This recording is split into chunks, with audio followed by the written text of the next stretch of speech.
अस्सलाम वालेकुम दोस्तों, स्टडी एट ईज़ में आपको खुशामदीद कहती हूँ। अगर आपको ये वीडियो पसंद आए तो प्लीज़ इस वीडियो को लाइक करें, अपने फ्रेंड्स एंड फेलोज़ के साथ इसको शेयर करें। इसके साथ ही अगर आप हमारे चैनल पर नए हैं तो प्लीज़ हमारे चैनल को सब्सक्राइब कर दें ताकि आपको हर नई आने वाली वीडियो का नोटिफिकेशन सबसे पहले मिले। ये जो टॉपिक आज मैं डिस्कस करने जा रही हूँ ये स्टमक का जो है वो पार्ट 2 है। मैंने मैकेनिकल डाइजेशन पे इसको ख़त्म किया था और केमिकल डाइजेशन हमने आज स्टार्ट करनी है। ये फंक्शंस है स्टमक के। मैकेनिकल डाइजेशन को थोड़ा सा मैं फिर से एक्सप्लेन कर देती हूँ। मैं ये कहती हूँ कि मैकेनिकल डाइजेशन जो वो मिक्सिंग वेव की वजह से हो रही है स्टमक में। मिक्सिंग वेव्स को प्रोड्यूस करने वाला जो है वो स्मूथ मसल्स मिक्सिंग वेव्स को प्रोड्यूस करते हैं। स्टमक के पास स्मूथ मसल्स की 3 लेयर्स हैं बेसिकली। फिर हमने ये पढ़ा कि मिक्सिंग वेव का दूसरा नाम जो है वो चर्निंग है। मिक्सिंग वेव का दूसरा नाम चर्निंग है और मिक्सिंग वेव जो है वो बोलस को गैस्ट्रिक जूस के साथ मिक्स करती है और इसकी वजह से एक लिक्विड प्रोड्यूस होता है जिसका नाम है काइम। काइम जो है वो एक थिक लिक्विड है और काइम का मतलब क्या होता है, वैसे काइम का मीनिंग क्या है, जूस होता है।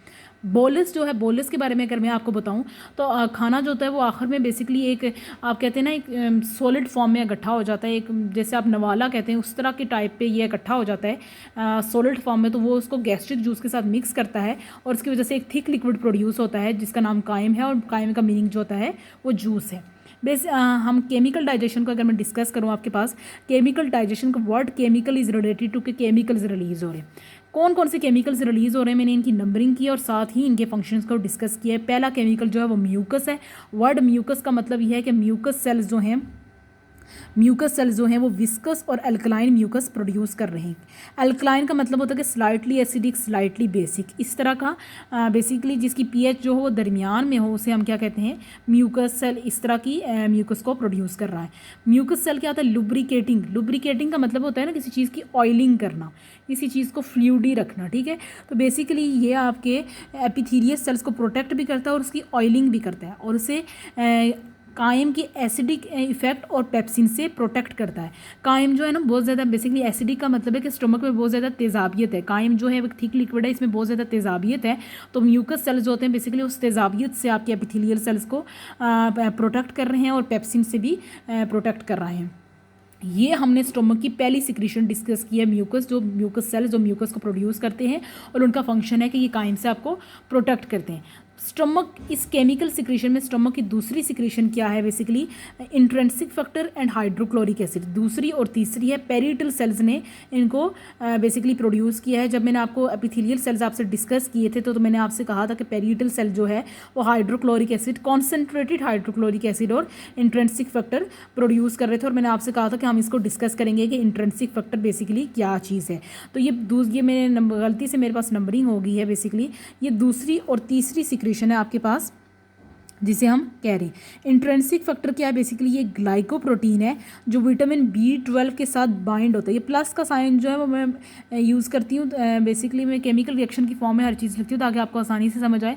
जैसे बोलस को मैंने यहाँ पे मिक्स करवाया था तो यहाँ पे इंट्रिंसिक फैक्टर जो है ये खुद एक ग्लाइकोप्रोटीन है और ये विटामिन B12 के साथ बाइंड होता है और बाइंड होने के बाद जो है इंट्रिंसिक फैक्टर बेसिकली इस विटामिन B12 की हेल्प करता है और उसको इलियम में एब्जॉर्ब होने में मदद करता है। अब अगर मैं आपसे कहूँ कि इलियम क्या चीज़ है, तो इलियम जो है वो स्मॉल इंटेस्टाइन का लास्ट पार्ट है। लास्ट पार्ट किसका है, बेसिकली ये स्मॉल इंटेस्टाइन का।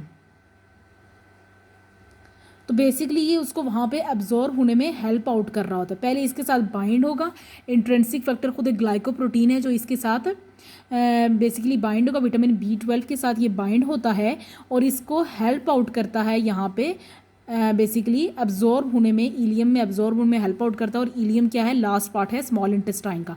ग्लाइकोप्रोटीन का मतलब ये है बेसिकली कॉन्जुगेटेड फॉर्म है ये। हमने इसको फर्स्ट चैप्टर में डिस्कस किया था जो मैंने सेल स्ट्रक्चर एंड फंक्शन कहा था। ये कॉन्जुगेटेड एक प्रोटीन है जिसका नाम है ग्लाइकोप्रोटीन है।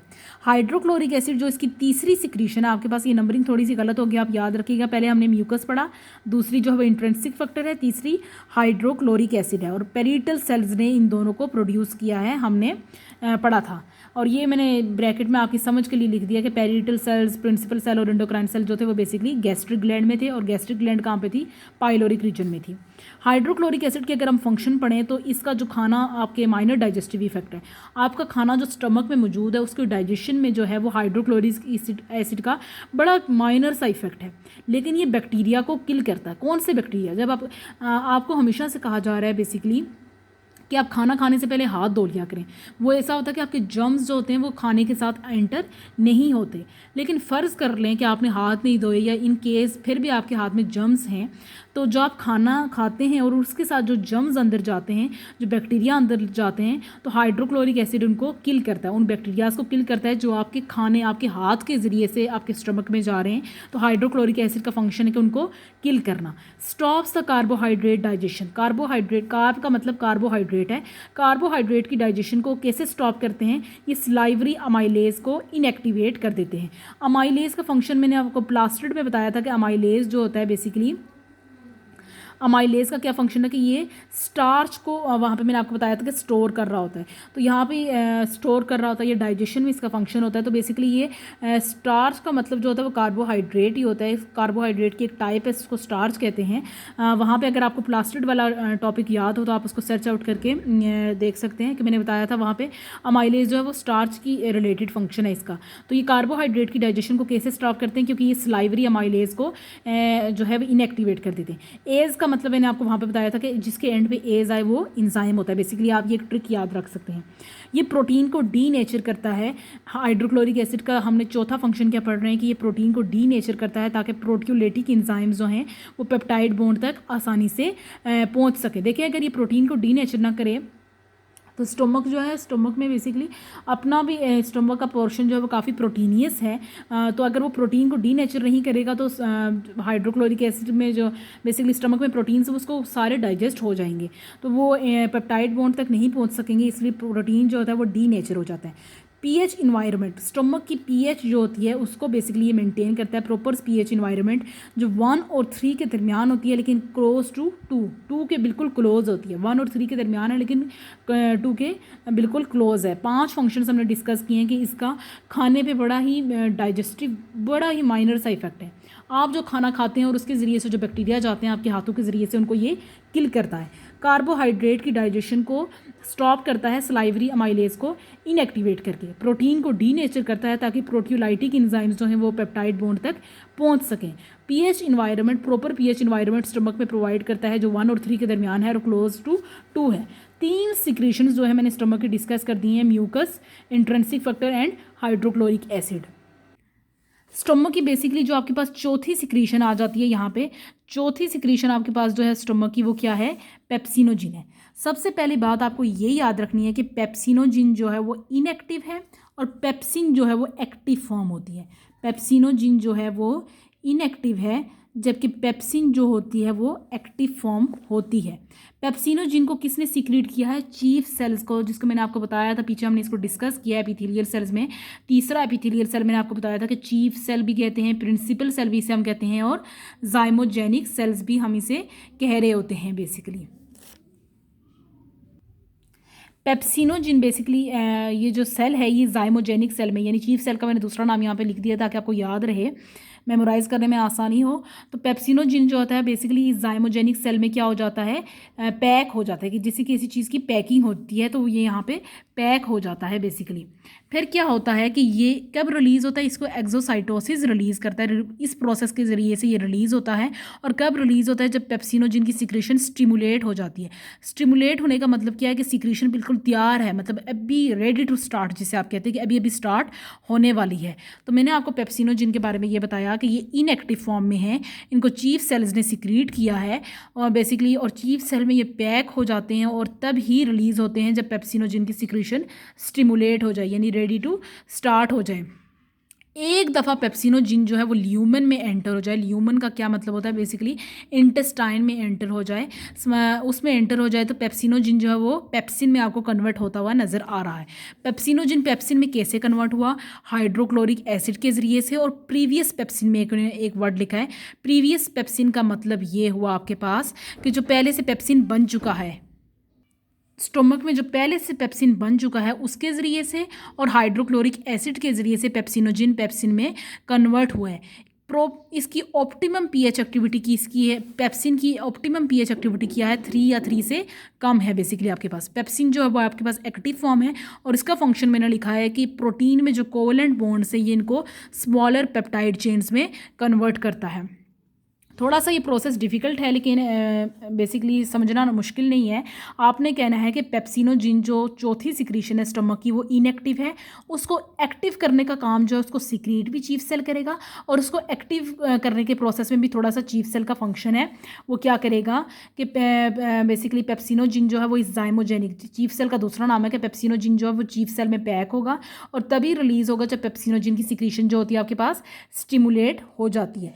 एक दफ़ा पेप्सिनोजिन जो वो ल्यूमन ऑफ इंटेस्टाइन में एंटर हो जाए, इंटेस्टाइन के ल्यूमन में एंटर हो जाए, तो पेप्सिनोजिन पेप्सिन में कन्वर्ट हो जाता है। कैसे? हाइड्रोक्लोरिक एसिड के ज़रिए से, और पहले से जो पेप्सिन बन चुका है उसके ज़रिए से।